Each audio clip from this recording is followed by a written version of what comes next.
All right, it's Saturday, September 27th, 2014, and my good friend and I, Dr. Michael Landram, just completed working out, and we figured today was as good day as any to record a podcast. Isn't that right, Michael? Might as well start somewhere, Travis. So as Travis introduced me, I'm Michael Landram. I have been certified by United States Weightlifting as a club coach. I've recently completed my PhD in biomedical research and statistics from the Department of Physical Activity and Health from the University of Rome Foro Italico over in Italy. I got my master's degree from Appalachian State University in exercise physiology, as well as my undergrad in exercise physiology from Truman State University in Missouri. I'm a clinical assistant professor here at Appalachian State University and excited to start talking about exercise and ways to improve performance in athletes. It's really exciting actually to have Michael here at Appalachian because he's someone he walks the walk, so to speak. You know, we've got a really nice department here as far as people that really like to work out and exercise and kind of see the value in that sort of thing. And as Michael said, introduce himself, my name is Travis Erickson, and I've been here at Appalachian. It's my 6th year now teaching at Appalachian. I'm a senior lecturer here. I got my degree from the University of Wisconsin La Crosse, both my undergraduate degree and my master's degree. My undergraduate degree was exercise sports science with emphasis actually in sport management, which I don't know if you knew that or not, Michael. No, I don't think so. Sport management was my undergraduate degree, kind of that emphasis of business and sport essentially. I went and worked for a few years and then came back, got my master's degree at La Crosse. My master of science was in human performance was the name of that program there. After that period of time, then when I finished my master's degree, then I was lucky enough to get a teaching position at Wisconsin La Crosse, where I directed our strength and conditioning concentration there. Also coached women's track and field, and was also strength coach for a variety of sports at the university too. So Wisconsin La Crosse is a Division III school. It's a smaller school. It was a great place for me to get started teaching and coaching in that group. And then and back in 2009, moved here with my now wife to Appalachian State University here in Boone, North Carolina. Yes, and you're a very accomplished track coach from what I understand also. You've had some students compete, or some athletes rather, I guess, student athletes, compete very well nationally and in different divisions maybe as they moved up? Yeah, when we had some really nice, the conference system in Wisconsin is quite strong. I think people when they hear Division III, they think kind of lower caliber athletes and such, but that conference, WIAC in Wisconsin is basically the strongest Division III conference in the country. And so there's athletes that come in and out of those doors that could go compete at Division I level, but they choose to stay at a smaller state school kind of a thing. And so I was real lucky to have a lot of really, really talented athletes walk in the door and have a chance to kind of work with them. And I think that's the key thing. And kind of getting into the idea of some of the topics that we want to get into in this class is that, or in this podcast rather, is how much can you train and how much is already there in front of you essentially. Mm-hmm.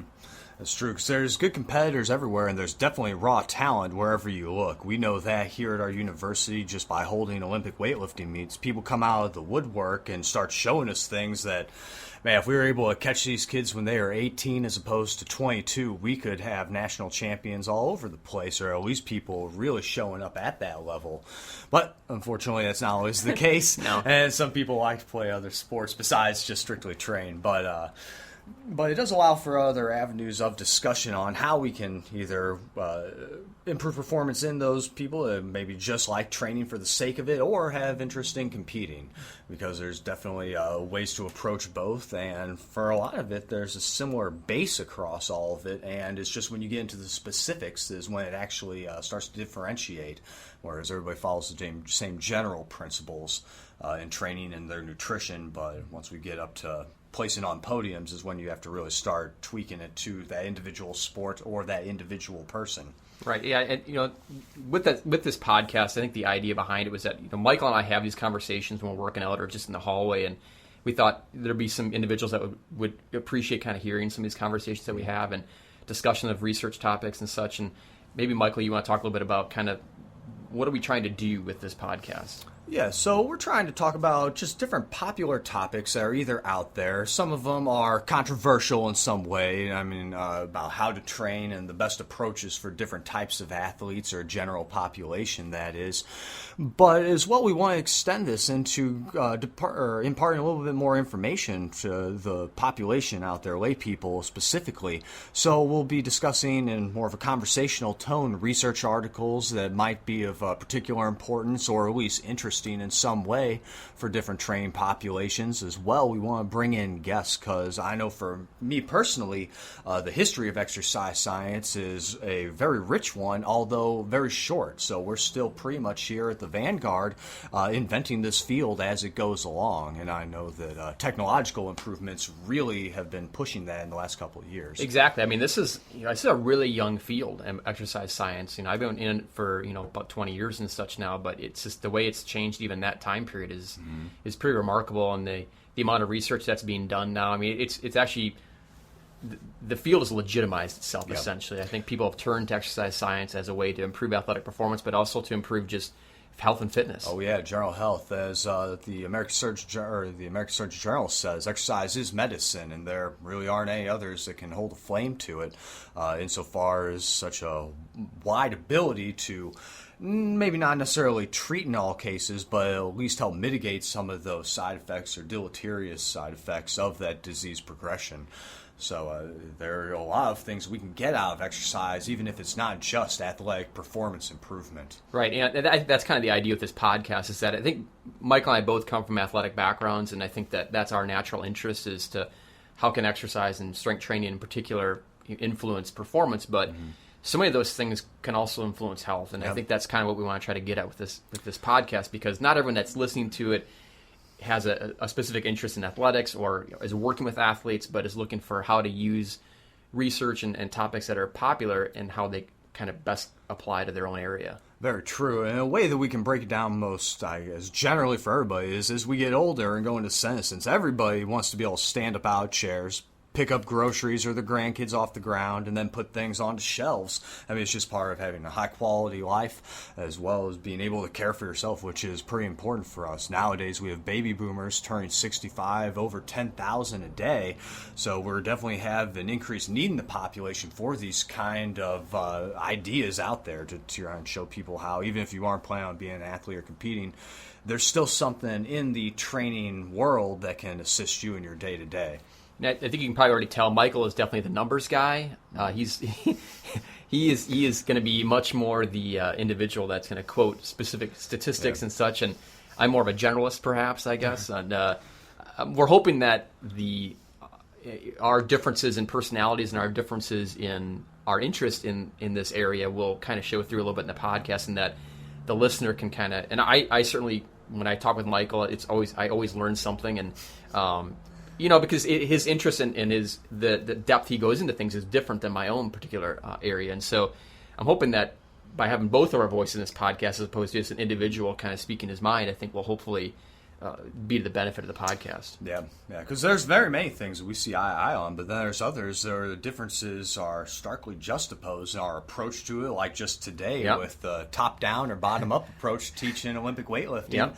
But, I mean, there's more than one way to get things done in this field, and that's hopefully one thing that we can talk about, so that way it's not so much who's right, but it's varying degrees of correctness, so to speak. Yeah, I think at some level when you're coaching an individual, there's not only one way to do it. And when I say coaching, I don't mean coaching an athlete. It could just be coaching a person that's just learning how to strength train for the first time. And they're not looking at it for an athletic purpose, but they're just looking to learn how to do it. And I think that there's many, many ways to do it. And the more open a coach or a trainer or a therapist is to understanding different techniques, the better they're going to be, and the more secure they become in their own position. Oh, sure. That's very true, because the more you can understand about just physiology in general, or how these different modalities, therapeutic modalities, may help or not, it really gives you a better understanding of what you're doing or why you're doing that, which is one thing I think a lot of people have, especially in the general population, a hard time really defining why I'm doing these different activities, these movements. That guy looks good over there, and that's what he was doing. And as an old Jerry Seinfeld joke, when he's in the grocery store, it's like, you look good. What's in your shopping what cart? do you eat? What do you eat? Yeah. So, and that's the thing. But if we can define those sort of things, kind of get people wrapping their head around why these sort of things are, it doesn't have to be overly complicated. It's just some, like we're talking about, standing up out of chairs. What's going to help with that sort of thing? Look at similar movement patterns and all of that. Exactly. And the scary thing, I think, that the listener will quickly determine is that Michael and I have pretty similar senses of humor, which is it's a little bit off, I think. Most people would agree, but we do tend to reference pop culture quite a bit, and hopefully we won't lose our audience too much on that kind of thing. But as soon as Michael went down that road, that was the first thing that came into my mind as well, was the Seinfeld bit, certainly. So I think the tone of our podcast is an important thing to kind of get across to people, and hopefully you're identifying that it's going to hopefully be somewhat of a rapid-fire podcast. We don't want it to be a super long one. We want to have some serious discussion on a variety of topics, but also try to break this stuff down so that, if you don't have a degree in this field, you can still understand what we're getting at. And so I think that's the kind of the key element, would you say? I think so, because that's something that we as a whole in the exercise or fitness community, I believe, needs to work on, or at least improve in some aspects, is our ability to communicate with the public at large and say, like, why these things are important, or at least, because a lot of people know that you're supposed to eat less in a lot of cases and eat more vegetables and things of that, so I should be exercising and all that. But is there a way that we can internalize this to make it a little bit more practical and approachable to you as an individual, as opposed to these, I guess, axioms that we put forth as you must do so much at these different times? Maybe there's a graded scale to these where you can get away with less because of how it fits into your lifestyle. Yep. I think initially, in order to try to get this out to our listening audience, which may just be my mom and maybe Michael's parents as well, I think we're initially going to put them on Spreaker. That's an easy way for us to kind of upload them up onto the internet. But then as we kind of navigate the podcast world, we'll try to find the best way to get it out to you guys, so that you can understand and get the information that we're trying to get across to you. Yeah, because this is my first time being recorded like this in a podcast, outside of being like a conference or something and having people record my presentations. So well, it's funny because I think we, independent of one another, we both were coming up with this idea of wanting to do a podcast. And I think when I sprang it on Michael, he's like, oh, I was just thinking that same thing. Because there's nothing out here like this. When you look through all the others, I mean, they have some niche stuff where it's, about fitness or whatever, but it doesn't really approach the more scientific parts of it, or if it does, not really the practicality of these things. And I think that the thing that we're going to really try to, because we are both actively academic, in academia, we're teaching classes and that sort of thing. And we're always kind of getting exposed to whether they're new fads or new kind of, movements that are kind of going on. I think we want to try to bring in guests, and some of those guests might just be students that are just kind of talking about their own experience with things. And some of those guests might be other faculty members that we're teaching with, or those guests might be people that, we meet at conferences and that sort of thing. And so we're trying to have it be more than just be about us. I think most of the time that the normal podcast will just be the two of us kind of having a conversation. But we're hopeful that, because again, get back to that idea that there's more than one way to do things, and there may be some ways that are better than others, but you've got to navigate your own way in a lot of cases. Yep.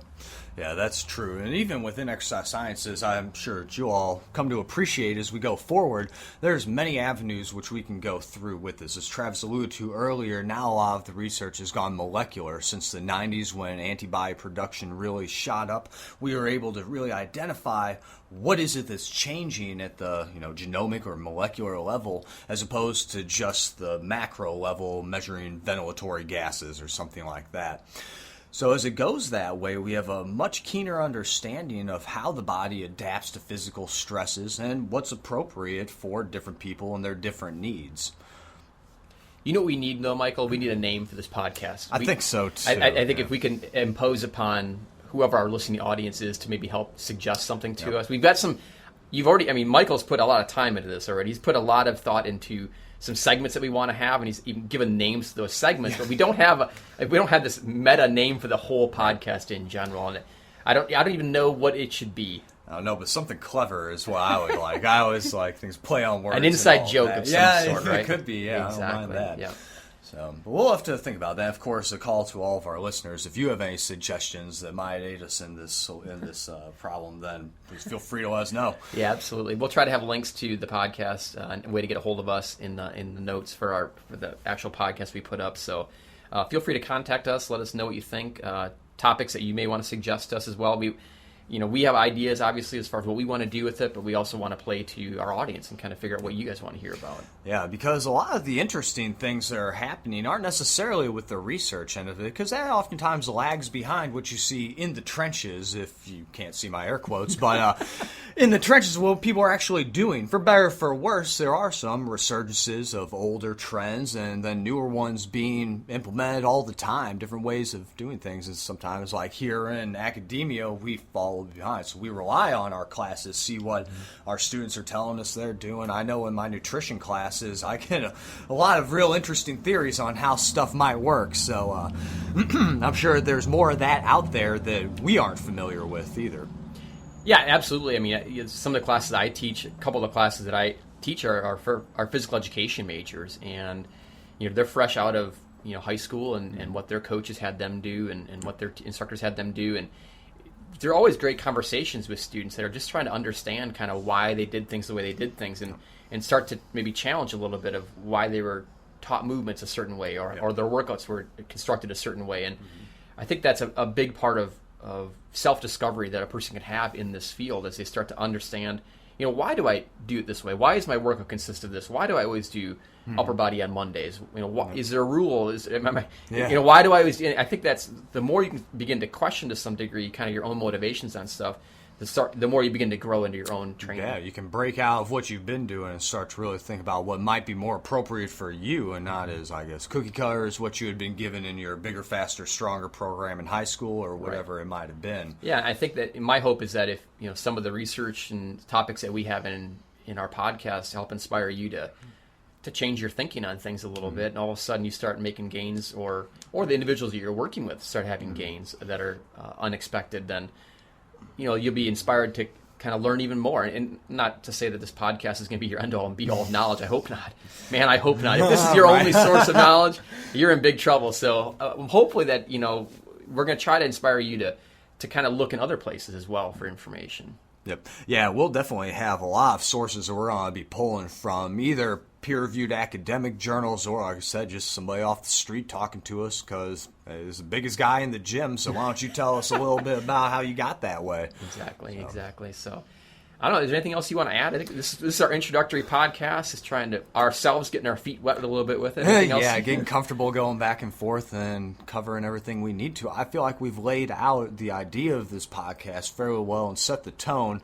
A little bit of jokes here, a little bit of information there, but altogether it's supposed to be a pretty enjoyable experience. I've had fun, Travis. Yeah, exactly. So we'll call it a day for now, and we'll look to be back in at least if not sooner, in 2 weeks is kind of our goal, bi-weekly release schedule, but we might do it a little more frequently or a little less frequently. Just kind of depends on when we can get together and do our topics. If we've got some different ideas here, some will take a little bit longer to produce as we do interviews or perhaps go to conferences and get a large amount of interviews or topics from that. But shorter article reviews or topics, the first one we have coming up, I believe, will be talking about maximum strength in Olympic weightlifters and exactly how strong in those squatting, deadlifting, pulling type motions do you really need to be in order to be a top-end, top-tier, world-class weightlifter? Mm-hmm, exactly. And I think Michael's interest certainly is weightlifting. My interest is more just in general sports. And so I'll kind of look at it from an angle of how strong is strong enough to be a football running back, or how strong is strong enough to be a sprinter, that kind of thing. And so we'll look at it from both perspectives, but the general theme is going to be how strong is strong enough? Yep, because after a while, maybe it is just those tweaks in form, an inch here, an inch there is all it's going to really make the difference, but some people may not be able to make that difference, so you got to get stronger to overcome that. Right, certainly. Well, we don't want to give away too much of our next topic, but we'll call it I was going to say a night. It's before noon, so I don't know where I am. Right. But thanks again for tuning in, Michael. It was great to share the microphone with you. Yeah, it was outstanding. Thank you, Travis. And we look forward to talking to all of you next time.